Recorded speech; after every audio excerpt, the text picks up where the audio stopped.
सत्य को नारायण, विष्णु जी, के रूप में पूजना ही सत्यनारायण भगवान की पूजा है। इसका दूसरा अर्थ यह है कि संसार में एकमात्र भगवान नारायण ही सत्य हैं, बाकी सब माया है। भगवान की पूजा कई रूपों में की जाती है। उनमें से भगवान का सत्यनारायण स्वरूप इस कथा में बताया गया है। इसके मूल पाठ में पाठांतर से लगभग 177 श्लोक संस्कृत भाषा में उपलब्ध है, जो 5 अध्यायों में बटे हुए हैं।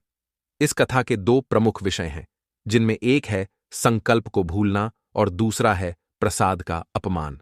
व्रत कथा के अलग अलग अध्यायों में छोटी कहानियों के माध्यम से बताया गया है कि सत्य का पालन न करने पर किस प्रकार की समस्या आती है। इसलिए जीवन में सत्य व्रत का पालन पूरी निष्ठा और सुदृढ़ता के साथ करना चाहिए। ऐसा न करने पर भगवान न केवल नाराज होते हैं, अपितु दंड स्वरूप संपत्ति और बंधु बांधवों के सुख से वंचित भी कर देते हैं। इस अर्थ में यह कथा लोक में सच्चाई की प्रतिष्ठा का लोकप्रिय और सर्वमान्य धार्मिक साहित्य है। प्रायः पूर्णमासी को इस कथा का परिवार में वाचन किया जाता है। अन्य पर्वों पर भी इस कथा को विधि विधान से करने का निर्देश दिया गया है।